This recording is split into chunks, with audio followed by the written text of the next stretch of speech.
Hello and welcome to another exciting edition of Jamaica Magazine. I'm Adrian Atkinson. Today marks the last Friday of November, signaling that the Christmas season is just around the corner. A new season brings fresh opportunities for growth. So let's navigate our current circumstances while believing that the future holds rewards worth the challenges we face today. With that said, we are super excited to dive into the pages of Jamaica Magazine. We have an incredible lineup ahead, so stay tuned. We'll be right back after the news.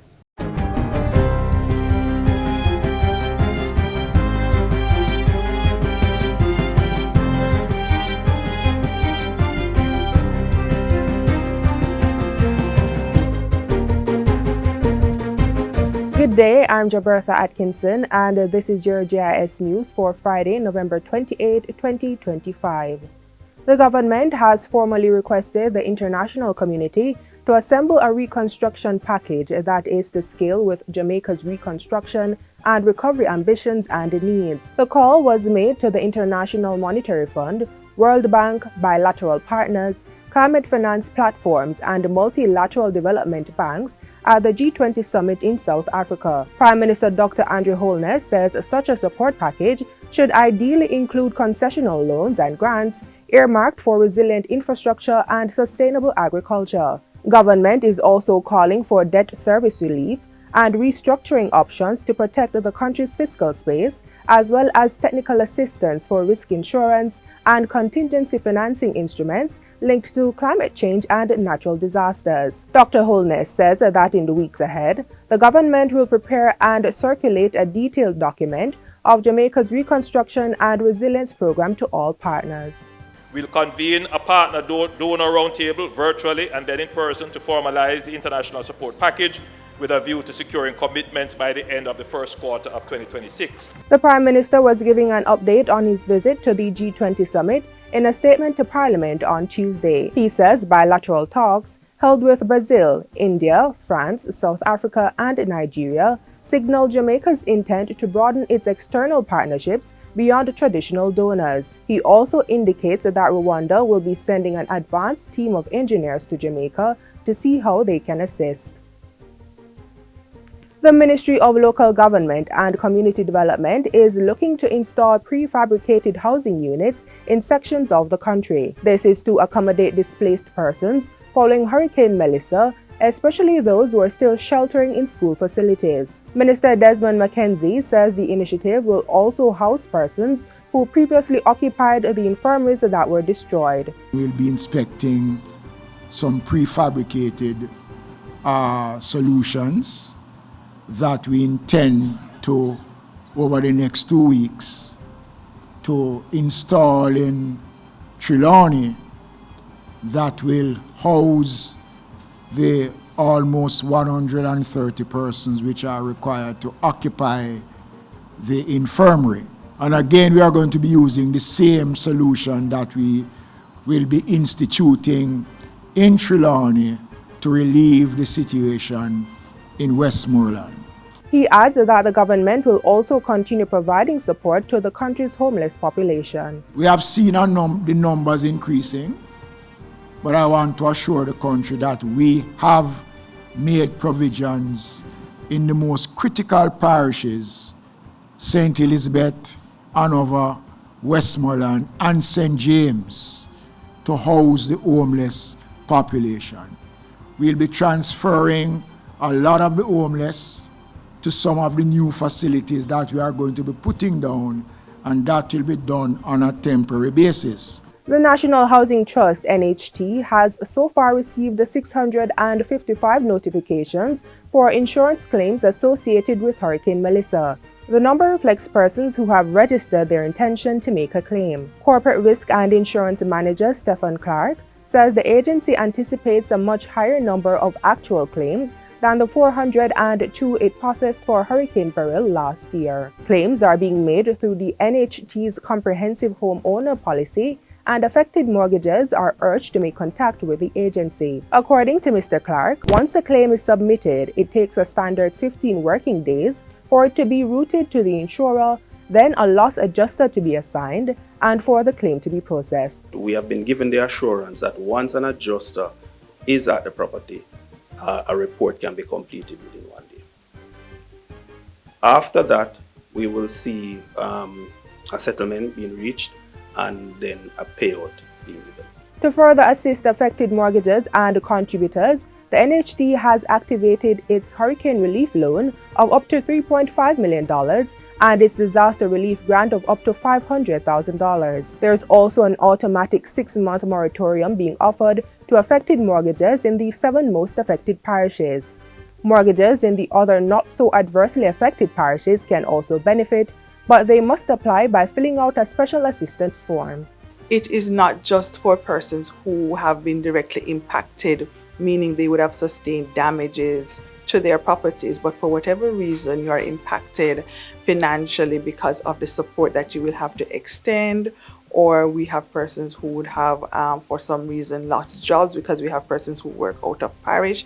Once you are affected financially as a result of the hurricane. The NHD team was speaking at a JIS think tank earlier this week. The Ministry of Agriculture, Fisheries and Mining through RADA is providing 6 walk-behind tractors and 6 earth augers valued at $10 million for use across 6 farming parishes. The equipment was presented on Wednesday at the Amity Hall Agro Park in St. Catherine. They will be deployed in St. Anne, Clarendon, Manchester, Trelawney, St. Catherine and St. Elizabeth for land preparation works. Portfolio Minister Floyd Green says 3 rubber wheel tractors and 2 backhoes are also being procured as part of wider efforts to increase mechanization in the sector. As you know, we've outlined a program of support. So this ties into that program of support, which includes free land clearance and land preparation for farmers. And just to outline it a little bit more, what we have indicated is that farmers can go to RADA. Clearly, the tractors that we have under our purview, we will utilize those tractors and we will provide land clearance free on some criteria. CEO of the Agro Investment Corporation, Vivian Scully, says the initiative aligns with the rollout of the Agro Park Boost program, which aims to fast-track 1,000 acres of land into rapid crop production to strengthen national food security. For Jamaica, these improvements are going to help stabilize the supply chain. Food gets short, price go up. We want to guard against that, protect the lives of people, get them back up and running, and reinforce our national food securities. Jamaicans receiving medication through the National Health Fund NHF pharmacy services will benefit from a donation of medicinal drugs valued at $215,000 or about 40 million Jamaican dollars. The gift is in aid of the country's hurricane recovery efforts and was handed over at the NHF's head office on Tuesday by Indian pharmaceutical giant Dr. Reddy's Laboratories. This contribution is a gesture of friendship, solidarity, and deep goodwill from the people of India and from the Indian origin businesses that have made Jamaica their second home. Minister of Health and Wellness Dr. Christopher Tufton used the opportunity to commend the collaboration between India and Jamaica. You have demonstrated through your government and your representatives here significant support.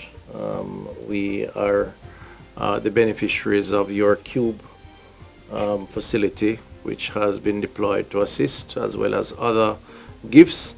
And again, that demonstrates the strength of the relationship, the bilateral partnership between India and Jamaica. NHF's Chief Executive Officer Everton Anderson says the medications are important for chronic patients and will go a far way in the recovery process. And finally, the I Love Jamaica Telethon has raised more than 65 million Jamaican dollars in support of the National Hurricane Melissa Relief Program. Minister of Culture, Gender, Entertainment and Sport Olivia Grange made the announcement in a press release to the media on Thursday. She says $45.7 million has already been deposited into the Support Jamaica account, while an additional $20 million in pledges is expected to be collected shortly. The telethon, held on Sunday, was broadcast on national television and streamed globally on social media platforms. Minister Grange is expressing gratitude to Jamaicans at home and abroad, as well as friends of Jamaica who contributed to the initiative. She has also thanked the reggae, dancehall and gospel artists, who volunteer their time, talent, and financial support to the national relief effort. Individuals wishing to support the National Hurricane Relief Program may continue to donate through supportjamaica.gov.jm or japromise.org or via text message to the numbers on screen. The I Love Jamaica initiative also includes a series of in-person concerts scheduled for major cities with large Jamaican communities, including London, New York, and Miami. And that's it for JIS News Today. I'm Jabertha Atkinson. Thanks for watching.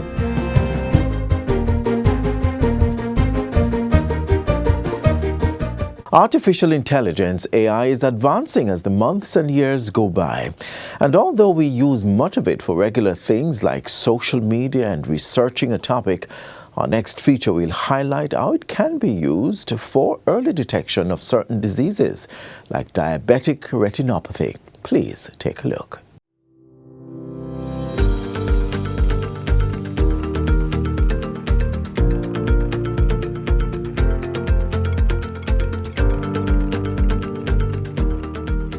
Emerging technologies such as artificial intelligence, AI, and machine learning is revolutionizing nearly all industries, including healthcare. From development of drugs and vaccines to improving medical diagnosis and treatment, technology is a game changer, lowering costs and improving efficiency. And as the global health ecosystem rapidly evolves, Jamaica is taking on a proactive role. The world is moving in that direction. Incorporation of AI is becoming a big thing, and so it becomes very relevant to what we see here in Jamaica. At the University of the West Indies UWI Mona campus, Ricardo Harrison, who is in his final year as an engineering student, developed a prototype to detect diabetic retinopathy using artificial intelligence AI-powered computer vision. The project was guided by proposers from the University of Leeds in the United Kingdom, Gerardo Loza and Nikita Greenidge, and supervised by Head of Biomedical Engineering at UWI Mona, Sasha Gay Wright. Within the Faculty of Engineering, in their final year, all of our students are required to do what is called a capstone project. So this is a year-long project where students try to create a prototype or create a solution to a need that exists. Now, in order to get these capstone projects, we'll either propose them as lectures, or we'll invite persons from society, persons from industry, as well as persons within the academic space, such as our collaborators. So this particular project was a proposal made by the University of Leeds, and we gave it out to the students, and Ricardo chose it. Diabetic retinopathy DR is a complication of diabetes affecting the eyes and is a leading cause of blindness among working-age adults and a major cause of vision loss worldwide for people aged 30 to 64 years. Integrating AI as part of the diagnostic tools is significant for early detection and prompt intervention to mitigate the risk of vision loss and prevent visual impairment in over 90% of DR cases.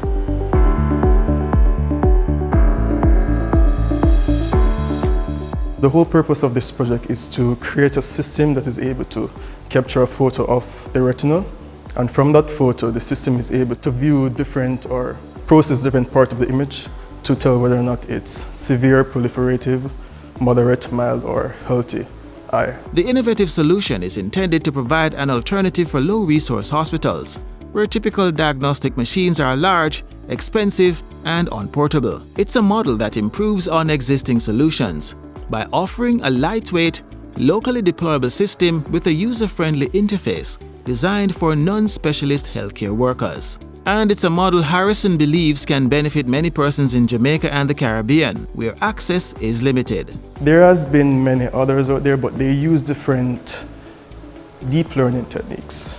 Mine specifically use ResNet 152 version 2, and with that it has very deep layers, and due to the complexity of these diabetic retinopathy images and the subtle details between them, I would need a model such as that to be able to distinguish effectively between those. So I use a 20D lens, and the 20D lens zooms in onto the back of the retina 3.3 times, and I use a smartphone to capture the photo that is shown in front of the lens. And from that photo, I then upload it to Google. So I hosted a model on Google, which after the photo is uploaded, the model processes the photo, looks for subtle details within the image to say, hey, this shows signs of an healthy eye or diabetic retinopathy, and with that it sends it back to the app and displays it on the phone. To further support diabetic healthcare, the system also includes a patient monitoring feature that tracks vitals such as heart rate, blood pressure, body temperature, and oxygen level, providing a more comprehensive patient health assessment. To measure the blood pressure, you need to go to this page here.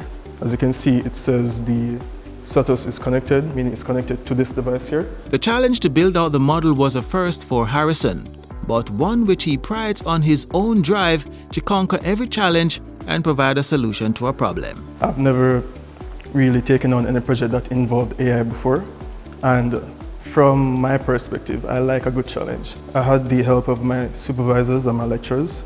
Along with that, I had a data set from Kaggle which I used to train the model. The road was tough and it was pretty tiresome, but with the support of my peers, I was able to effectively complete the project.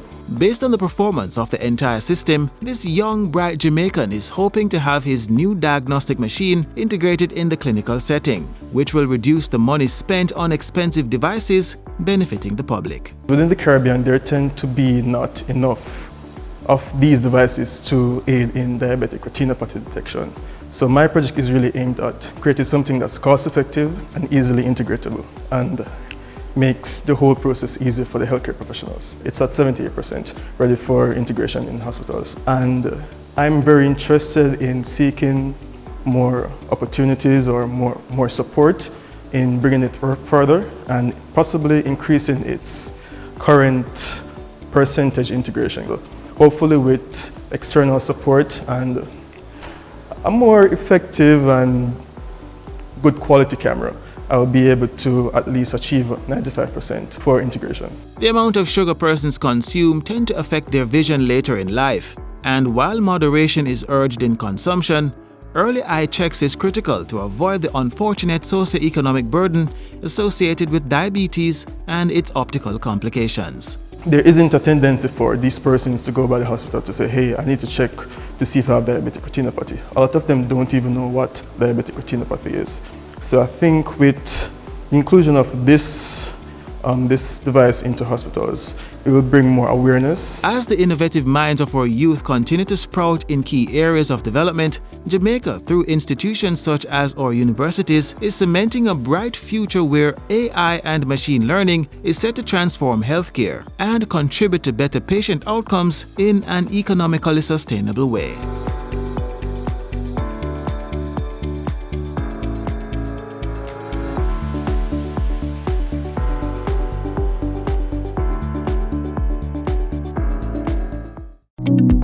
The Statistical Institute of Jamaica Statin will be conducting the 2025 Jamaica Survey of Living Conditions JSLC starting August 2025. For over 30 years, PIOJ analysis of JSLC data has helped to shape national policy, including on education, healthcare, and social support. When the JSLC team visits your home, participate. Your voice helps guide real solutions. For more information, visit statinja.gov.jm or WhatsApp Statin at 876-569-1083. Recognizing individuals who have made significant contributions to our society or humanity while they can appreciate it is one of the best ways to honor them. Our next segment is dedicated to doing just that. Now, let's shift our focus to the dedicated service of Minister Desmond McKenzie.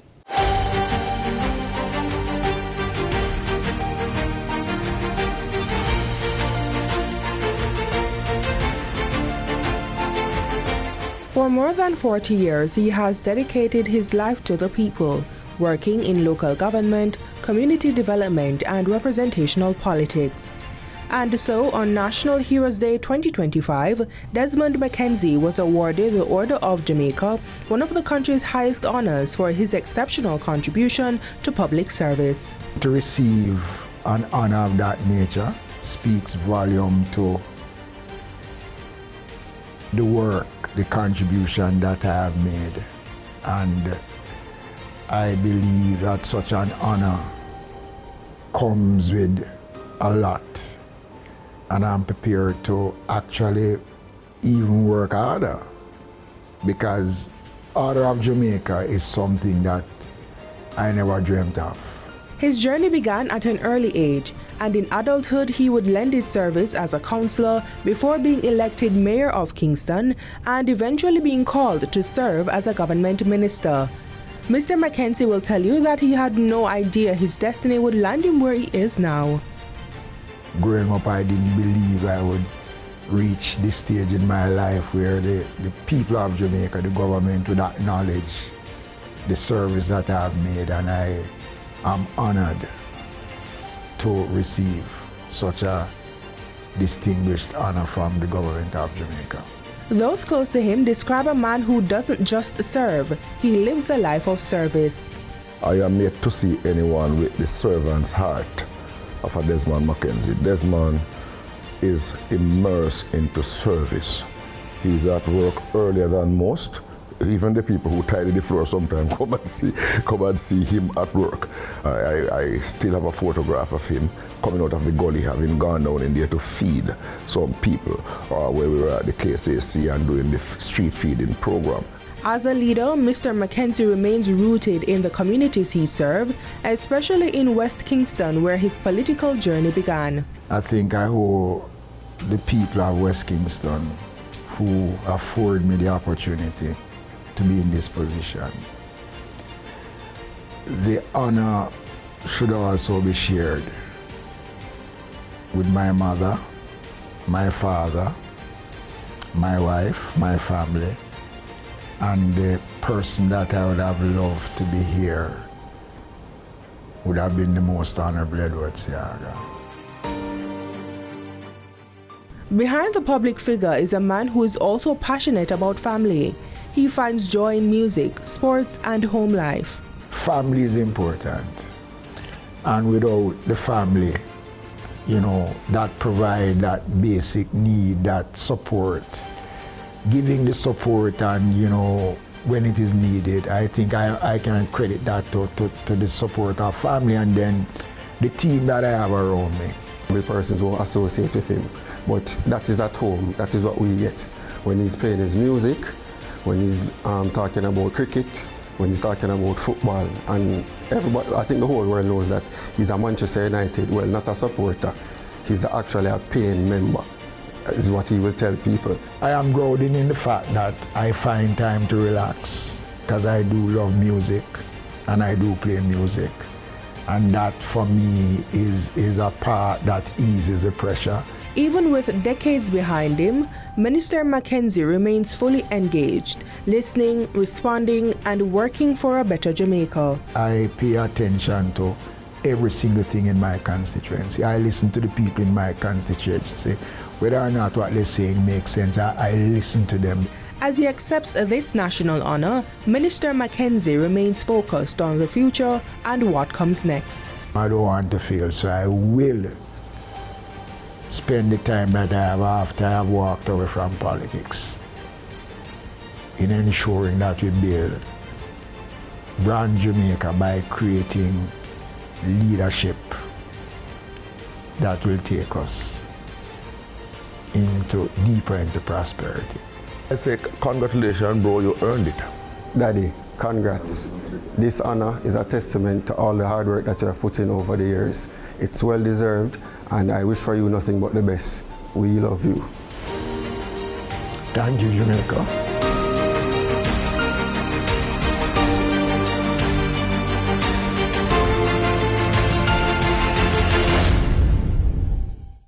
Are you living on or in possession of family land? Do you want to sell or subdivide the property? Use eLand Jamaica to search for details on the property. You can complete a title search and verify the owner before you sell the property.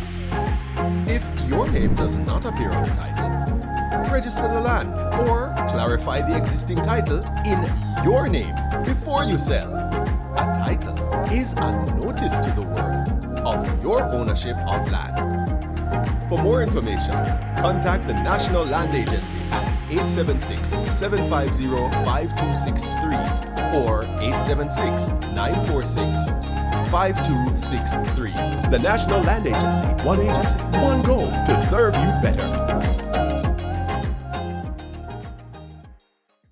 With the Christmas season quickly approaching, safety should be at the forefront of the mind. Today, the Jamaica Fire Brigade is sharing key tips on how to keep your home protected from fire hazards.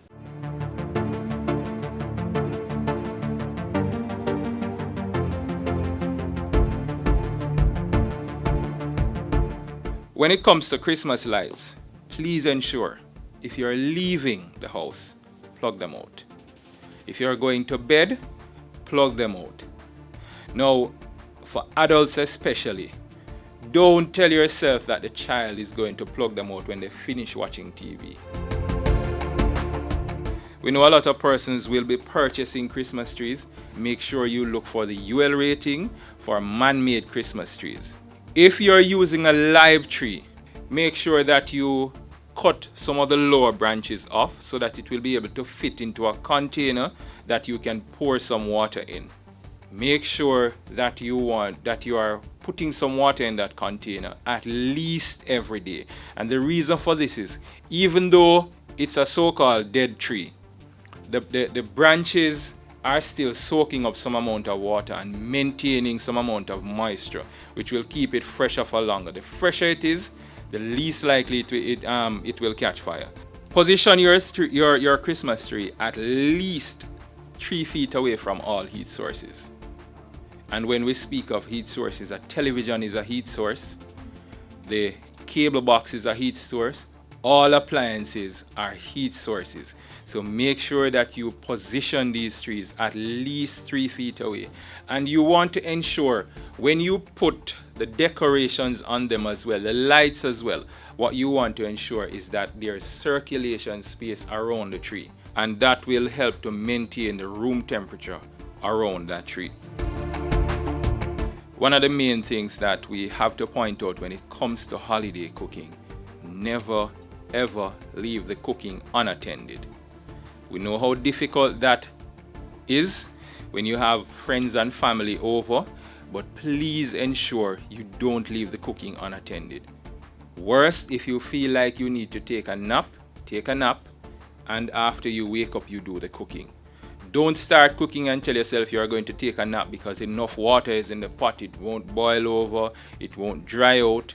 We have seen a lot of cases where this has led to fires, and we know that there'll be a lot more cooking in the Christmas season as well. As much as is possible, wear appropriate clothing. So long flowing sleeves that can hang over and catch fire, you don't want to be wearing those.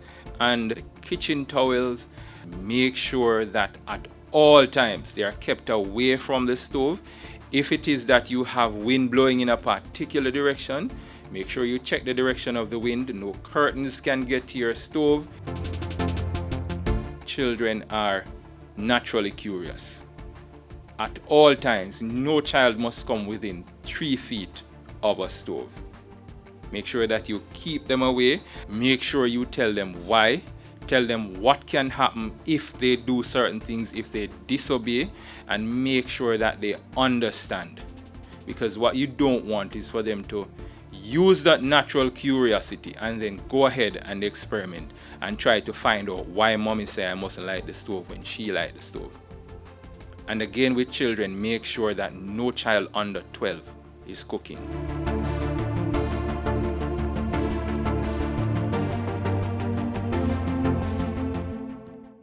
That's where we close today's program. I do hope you've been informed, inspired, and uplifted. Do join us again tomorrow for another engaging edition of Jamaica Magazine right here on this station. If you missed any part of today's show, you can catch the recap and more great stories at jis.gov.jm. Until next time, I'm Adrian Atkinson. Thank you so much for watching, and as always, walk good. This has been a production of the Jamaica Information Service, the voice of Jamaica.